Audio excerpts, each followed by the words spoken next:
Okay, call to order the regular meeting of the Board of Commissioners, March 18th at 5:15. Roll call. Commissioner Ernst, Here. Commissioner Engel, Commissioner Rollins, Here. Commissioner Vogelsang, Commissioner Wright. Any changes to the agenda tonight? Nope.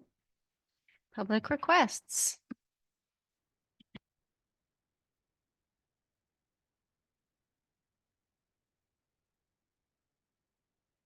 Birdie, 6200 Northwest Second Avenue, Boca Raton.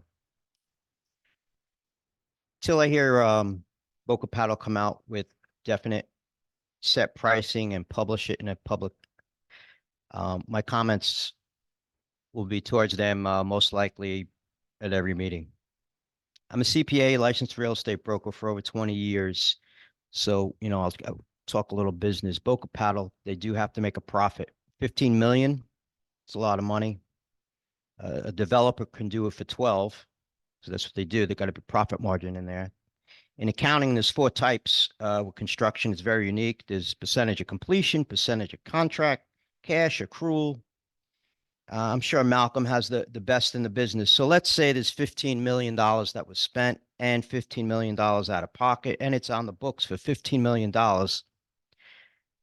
Well, commercial buildings get depreciated over 39 years.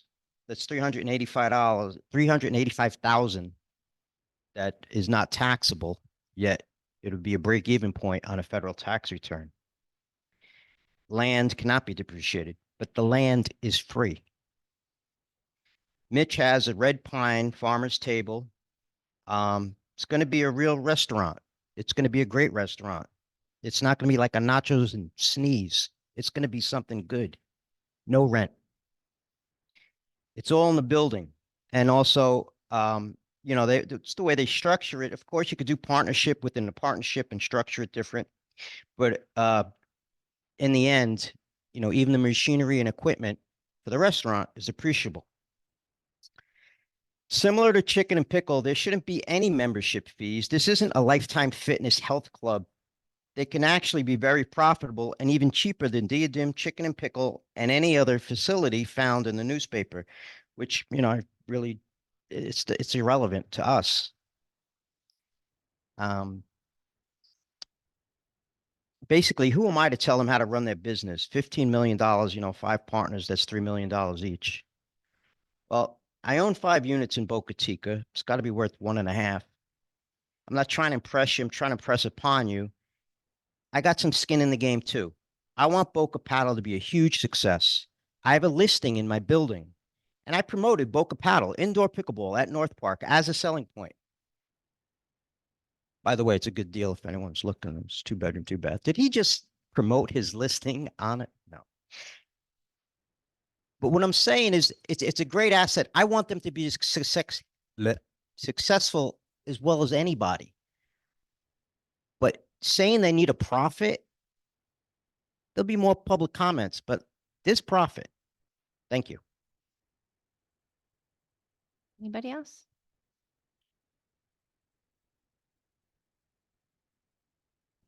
Hello, Robert Ducate, for the record, 5351 Northwest 3rd Terrace. I really want to kind of echo what Sil was talking about, that somewhat surprising. I think a couple meetings ago when we started talking about the cost of playing pickleball at Boca Paddle versus other pickleball courts that the Beach and Park District is going to operate, such as the big center that's going to be going up at Pat's Reef Park. So I think that the cost to the taxpayers really needs to be looked at, and hopefully in your contract you have some control over that, so that people aren't completely priced out and you don't have to go from 10 o'clock to 2 o'clock Tuesday and Thursday to be able to get the resident rate. Also, at the last meeting, you talked about the security at the North Park property. I want to thank you for that clarification. I think that it's important. That's one of the factors I think that everybody in the Boca Chica area are concerned about. So far, to my knowledge, we haven't had anything other than maybe some wild animals, some coyotes and things like that. But there have been a few car accidents, might have hit the fences or something. I see some of the fences are damaged or not operating. I'm sure you're probably on top of that. But regarding the North Park and the Chicken and Pickle, again, it is a public-private partnership, and there is a expectation for a profit for the company who is going to be putting money into it.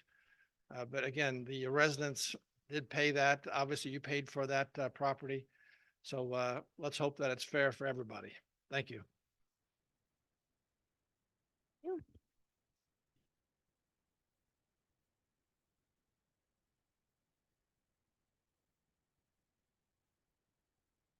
My name is Harold Chaffee, 6200 Northwest Second Avenue. I looked over the layouts. I think it's beautiful. I think you did a great job. Really do. As far as security, the only thing I would say, which is probably going to come later on, is basically the split rail fence. I really don't have anything against it. I think I would like to see 3 rungs rather than 2. And at the bottom, maybe some wire like they have on the Clintmore and other places where the animals or things can't, pass back and forth. Because we got coyotes and everything else. It's be a nuisance. As far as the 3P, I think we have to go back. I think what we need to do is review some of the other proposals that we had. I know it's we aren't that far into the game, but I think we need to basically just see, because I think that this membership fee is just outrageous in price. It's just not gonna cut it. Even if they cut it a little, it's never gonna be it. But I think we need to revisit the other proposals that we had and maybe talk to them or find out or just review. I haven't really read anything. The meeting that we had was really just escalated, and basically, and I really don't remember what the other proposals were. Believe it or not, it's too long ago. But I think you need to revisit them and see which one basically will give us a better deal as far as residents to play pickleball. Thank you. Make sure you turn the mic off. Butters Group will be back on April 1st and hopefully won't be playing an April Fool's joke on us that day. Okay. Okay, we'll close public requests and do approval of the minutes of the previous board meeting on March 4th. Okay, go ahead. Yes. Oh, Commissioner Rollins, Commissioner Vogelsang, Commissioner Wright. Yes. Motion passes. Okay, moving on to regular business. The first item is North Park Site Certification Evaluation. Man. Commissioners, tonight we're going to go through a brief presentation here on the sites evaluation of North Park and talk about where we are as far as a site certification and steps forward if you guys want to take action and go forward with the certification. This was part of the scope of work for Miller Lake as our consultant. So they've evaluated North Park and we're going to talk about where we're at. We're going to go over, do an overview of sites, talk about the gap analysis that we're at now, goals that we can work through for higher certification standards, benefits of sites, a path to certification, call to action is your guys' discussion. And then obviously if there's any questions, Erin is here to answer them because this is her area of expertise. Well, let's get started. Sites is basically a sustainability certification for outdoor spaces. And so there's different levels of certification. You can just get certified with 70 points. Silver is 85, gold is 100, and a platinum certification is 135 points. The points are, there's an evaluation system. I'm going to kind of go over where we are with North Park. These are the different categories that get evaluated. And you can see right now we have 87 out of 100 out of 200 possible points. So we are already at a silver level and could easily obtain gold as we go through the process through some changes to some standards and strategies we can put in place during construction and overall maintenance and management of the park. And so I'll just briefly go over some of those. And there's several things we can do for each of these categories. I'm just going to go over a couple of things in each one, higher level stuff that we can easily do to obtain a higher status if we wanted to. One of those things is the notating where tortoise and snake burrows are and confirming whether or not they need to be protected during construction. During the pre-design, they're using an integrative design process. We could obviously provide during the certification process extensive documentation of all the public participation that took place. We have that. Stormwater is going to be treated as an amenity. Part of the site's going to require irrigation. We're going to do a lot of xeriscaping so that there won't be a lot of less irrigation is also lower maintenance costs overall. Site design, we'll work on a soil management plan. We're also working on a timeline for the invasive plant removal. We met on site last week to talk about clearing out a section of the invasives so that we can show the city, start developing the plan and then talk to the city about the length of time it will take to do that. Obviously, there's an extensive amount of invasives and they all can't be removed immediately. It will have to take place over the course of years, and how we then replace those invasives with native vegetation. So that would be part of this. As far as human health and well-being, the site accessibility, safety, wayfinding, all those things that will take place as we develop the park. And then this, as a park, it's going to be a beautiful park, a lot of outdoor spaces. There's a chance for a lot of physical activity and social connections out there. Site design, material selection. Obviously, we would never use wood from endangered species. They want to try to use a lot of the materials as we remove these invasives. We can mulch a lot of it, treat it, and use it later in the park. So there's ways that we can use what's on site during the construction process. During construction, create a stormwater pollution protection plan, implement a construction waste management plan. Operation and maintenance of the park is just implementing a sustainable site maintenance plan and minimizing the use of pesticides and fertilizers. Install educational signage throughout the park and develop and communicate a case study could be part of this as well. We can enroll in the Pathfinder app, which is another way to earn some points on this, and then create a risk analysis and management plan for the outdoor spaces.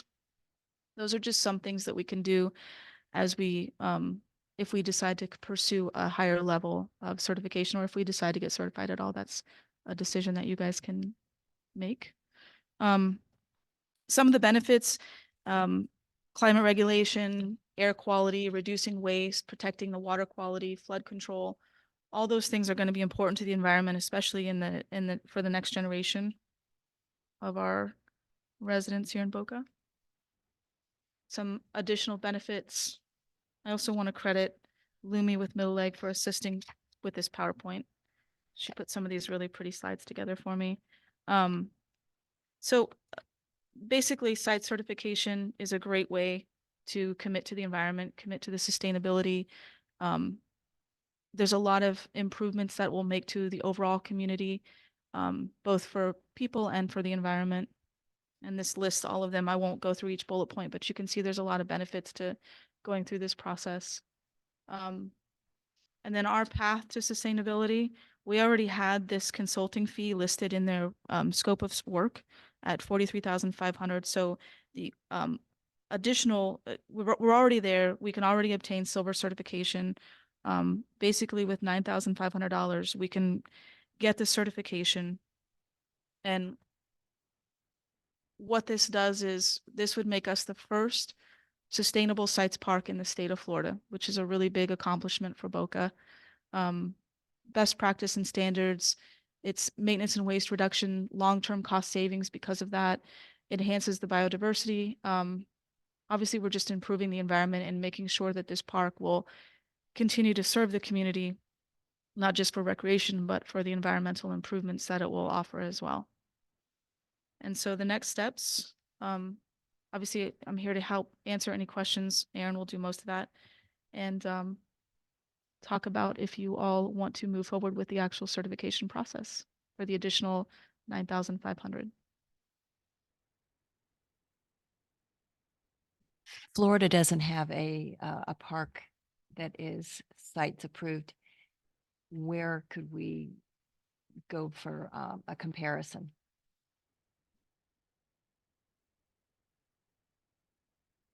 Keep in mind.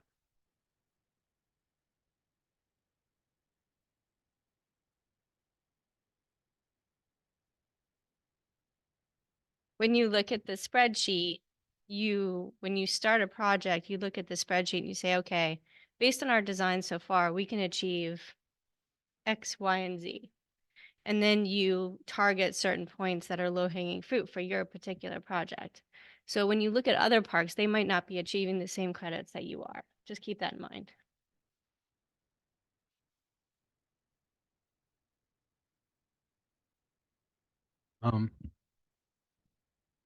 Since we only really have a plan for the part of North Park that we presently own, how will future plans impact our rating?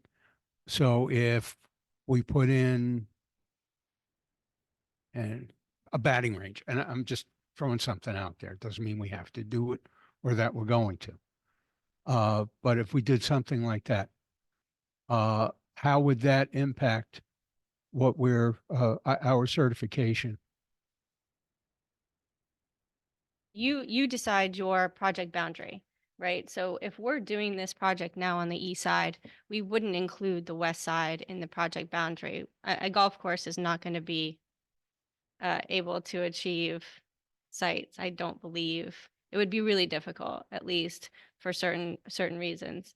I don't know if there's any golf courses that are sites certified, but since we're doing this now, it wouldn't really make sense to, you can't really add it in later. So you would have to do a different certification if you wanted to on the west side, but we don't have to do that. We can just do the portion that we own and do that as the site's boundary. And if we wanted to, down the road, we wanted to apply for certification for the remainder of the property, we could do it. It's an option that we have. Well, yeah, but it would be almost like a separate park almost that we would Okay. do separately. Because you can't do one part and then years later like add it in. You know what I mean? It would have to be a separate certification that you would do. Thanks. So at the moment, with the east side of Second Avenue and that property there, are there any areas that we had designs to put any other development on? Or is this site plan, the site plan that we're going to go forward with in perpetuity? There's still the section where the hotel site is, but that's not part of this site submittal. So this is the outdoor spaces that gets the site certification, not the buildings themselves. So it's just these outdoor spaces will be as they are, like the trails, the The garden. open dog green park. spaces, the garden, the playgrounds, all those things will be using Yeah. this certification. Since, do we still have that, a dog park in the north part as well? And then on the southern end of this, seemed to me there was some, is that where the playgrounds area is going to be?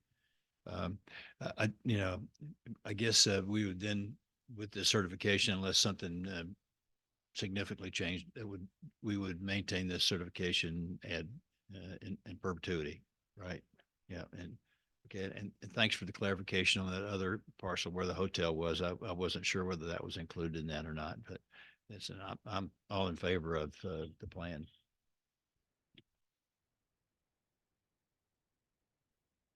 I think conceptually, it sounds like a good idea. So the question is, as Bob alluded, and I think you clarified it, that the east side is all the outdoor spaces, and we're not going to be complicated by the pickleball center or the hotel site. So that's good.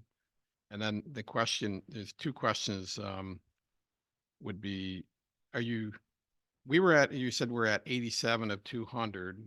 And if we shoot for gold, was that like at 100? I don't remember. It's 100. It's 100. It really is a question, are you compromising anything to get to 100 or anything? I don't think so, but I'm just saying if you give up a plastic playground for a wood playground, I think that's great. If it guides you on a better path of what you want, that's even better, but I wouldn't want to regress to, I don't know what you're doing when you. It would be easy to implement a lot of to earn those extra 15 or 13 points that we need. It would be very easy to do that during the construction. And then the maintenance we're going to have a maintenance plan. We're going to have an invasive removal plan. All those things are a part of this process anyway. So we'll easily obtain those points. without sacrificing anything else. Seems like a good thing to go. Then the logical question, is there any reason that it's platinum so unattainable that you wouldn't want it? Well, specifically gone through every single credit for this site because that's what the consultants are for.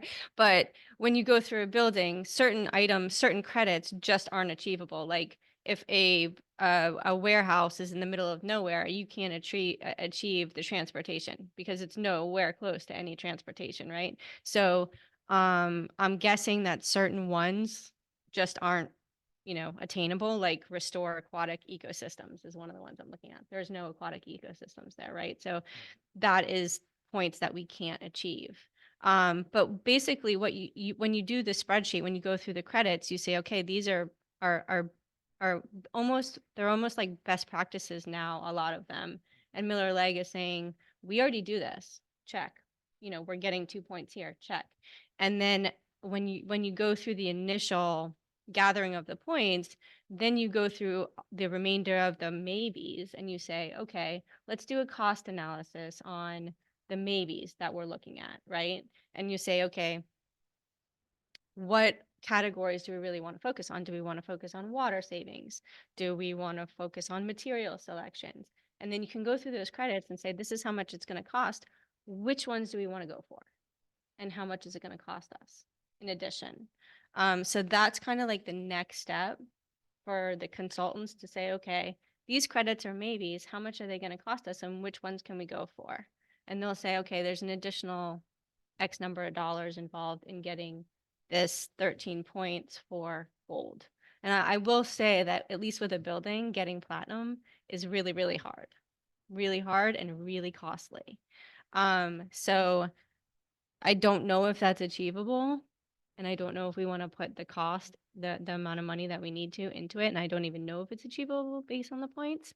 But getting gold is something that is fantastic. And we can actually look at the categories that we're doing, and we can say, okay, we're going to be reducing our water consumption by 50% or whatever it may be. And the materials that we're selecting are, high in recycled content or low emitting and all that kind of stuff. So I wouldn't get caught up in the platinum, gold, and silver. I would really look at the points that we're achieving and the things that we're achieving in the credits that are already there too, and say we're doing great things already, and we can do great things in gold as well. And we can talk to them.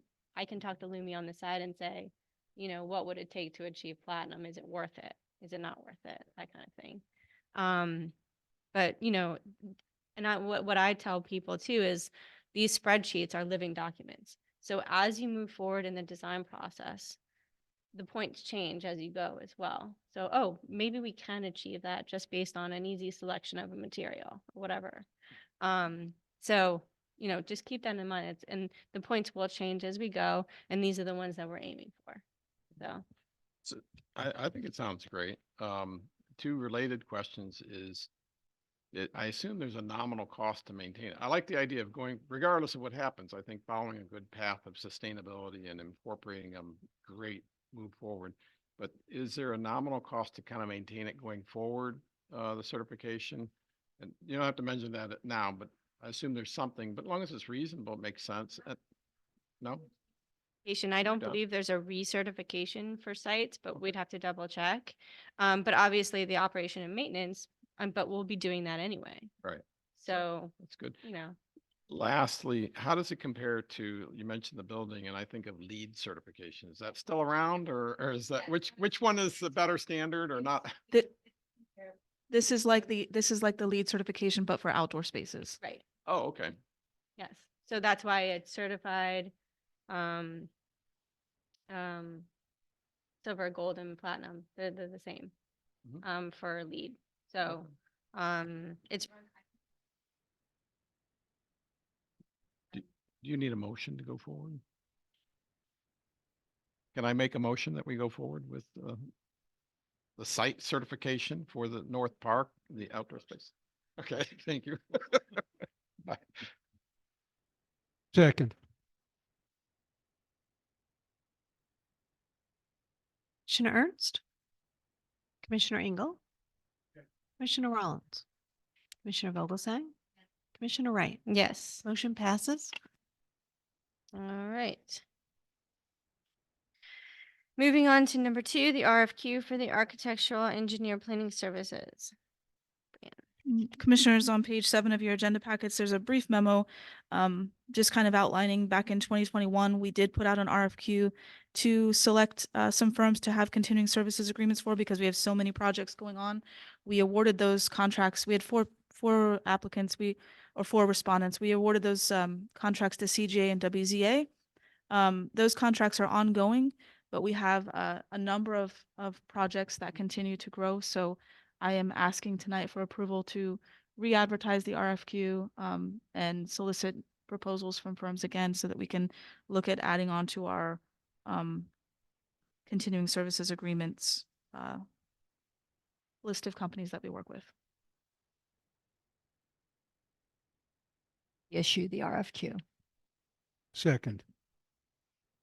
But I have a question. Will we be able at this point to possibly match up whatever new firms we hire with the projects that we have? Because if I'm not mistaken, I think it was Zachria we had doing the roof, and there was a little bit of, We have a different company. WZA is doing the playground at Patch Reef, and they're doing a great job. But yeah, we'll match the companies with whatever the projects they're. because I recall that there was a problem getting the roof done, and I thought it was Zachria. But okay, that was my concern. And I kind of apologized. I forgot the bidding process of it. Can you negotiate with these vendors when you go through it, or you say you're it and you get to do this? Give us proposals and they'll give us pricing sheets, and they'll come and make probably presentations, or you guys will have a chance to interview them like last time, and then we negotiate contracts with them after that. But they're After you select this firm, let's say it's Craig's specialty firm. So after you select them, are you specifically assigning business to them, or No. are you say, I got a special project to rebuild the doghouse and I can get 3 of these vendors to bid for it and you can talk to them? we don't have them bid for it. We put them under contract. And then as a project comes up, we look at the firms and say, who's the best person to do this? Who is the most cost effective to do whichever project? And then we go from there. I think Jacob. If I can, yeah, just to add to Commissioner Ernst. So the unique process as it relates to continuing contracts, and it's a specific process under state law regarding engineering firms. You can have as many as many firms under a continuing contract as the district chooses. You're not bound to any one of those firms. And as you have different projects come up, you could ask who may be most qualified to submit a proposal. And then you could have some limited negotiation as it relates to that proposal with that firm. What you can't do under continuing contracts is have those firms bid against one another. So if you had a project, you couldn't ask 3 of the firms to submit proposals and then evaluate those proposals and make the selection. Because once you go through that process and you have those binding contracts, they can't be forced to bid against one another. But if you find that you have a particular project and one of the firms may be most qualified to complete that project, you could reach out, ask for a proposal or for a task order for that specific project, then have a discussion as it relates to the scope and the price with that one particular firm.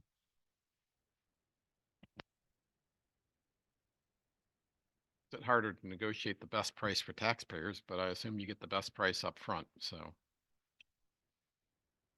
It's quality too, as I've learned.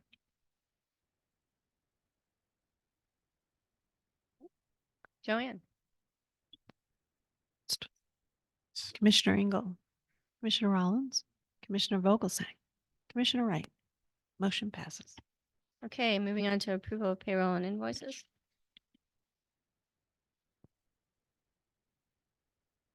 Chair, I'd like to make a motion for approval of payroll and invoices in the amount of $484,877.05.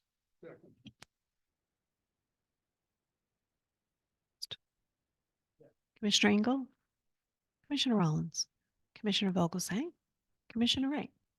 Motion passes. Okay, reports and discussion items. Brianne. Just a few items, commissioners. Next week, or not next week, but the next meeting on April 1st, the city will be here to present their pickleball operations program. We will also have Boca Paddle here for an update. we are continuing to work out the agreement, and I think we're almost at a point. We have one more final thing to kind of work out, and then Jacob and I will be reaching out to each of you to set up individual meetings to talk about that.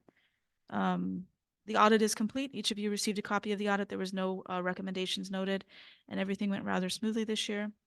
And then as far as the Patch Reef Park Playground that WZA is working on, we should have the drawings by tomorrow, and then we hope to be ready to go out to bid for the project by the end of April. So we're on track to hopefully start that by the summertime.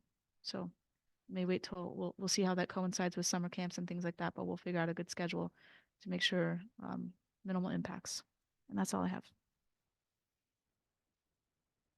Madam Chair, Brianne stole a bit of my thunder. I was just going to mention that we are continuing to work through the concession agreement with the Boca Paddle and their team. We had a Zoom call along with Brianne and Mr. Butters and his counsel on Wednesday to work through just a couple final points. As Brianne indicated, there's just one or two provisions that we're still trying to massage the language on. Nothing that we see as insurmountable, but as Brianne indicated, we hope to be setting up individual meetings with you in the coming weeks to talk through the agreement and give you an opportunity to weigh in as well. Thank you. Commissioners, Susie? I just want to wish Council Sam Gorin well. He had a little procedure, or big procedure, and we hope he's doing well. The upcoming election, I hope everybody who is able to will, vote. Since Steve and I can't vote for city council, we can't, we're not part of that. Mr. Siliberti, keep the emails coming. We like your suggestions, and everyone, yes. I read something in the Sun Sentinel about the future of the FEC and how they want to keep the residents and the foot traffic and the automobile traffic safe by going under the tracks. And I think it's something that we should look into with a possible partnership with the city to see what they can do at Jeffrey Street instead of having people cross the tracks and compromise their safety. So if you would look into that, please. Did you see that article, Brianne? Okay. That's all I have. Thank you.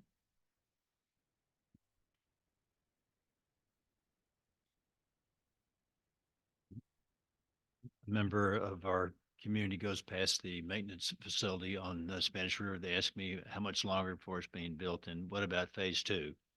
And so I told him I knew nothing about, had no update on phase 2, and I didn't know how much longer. I mean, the exterior work looks like it's pretty much done. And so probably the interior may go a little bit faster, but probably it's going to take a little bit longer because it is finished work.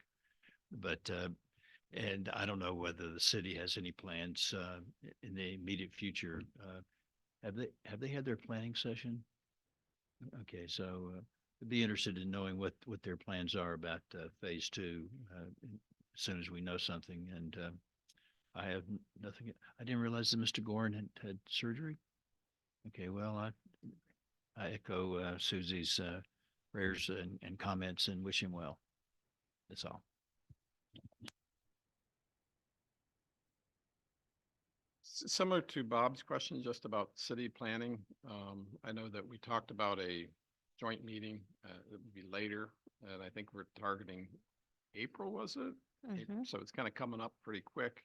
And I know they probably have their strategic plan coming out of that, and we have a lot going on with North Park and everything else. So I was just wondering if there's anything we can do ahead of time to just kind of prioritize our agenda on that. I'll reach out to the city and talk to them about the joint meeting because we still don't have the confirmation yet on the 24th. So I know they have an election tomorrow that they're just going to get through and probably make some steps after that. So I'll follow up. Chief? Susie, you stole my thunder. I saw that article about tunnels going under the FEC tracks at Fort Lauderdale. And I think a tunnel or a cut for the tracks would, over at Jeffrey Street would be an excellent idea. Not only for the benefit of the traffic going in and out of North Park, but for the city of Boca in general, because there are no underpasses or overpasses. Everything is a grade crossing. And I think it's just about every week we hear about some kind of incident on Brightline tracks. So this is something, well, it should have been taken care of years ago, but it hasn't. But I think it's something that needs to be explored and something that the city should be made aware of. Getting the railroads involved and the state involved, I think would also be a good idea. I also want to touch on something, Susie, that you brought up with Lake Worth and the golf course last week. Because of sunshine, I really didn't get a chance to address it, but I kind of feel the same way you do. I think if we can find a nonprofit to run the golf course, I think that'd be the best of all worlds. And if we can find a personality like a Bobby Jones, even better yet. Oh, Brianne has one more thing. One more, kind of a big announcement here. Commissioner Vogelsang is going to become a grandma, and it's kind of a big deal. So congratulations, Susie.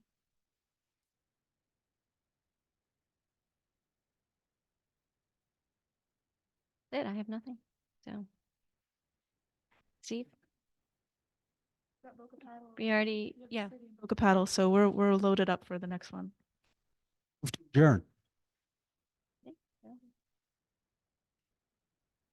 Commissioner Engel, Commissioner Rollins, Commissioner Vogelsang, Commissioner Wright. Motion passes. We are adjourned.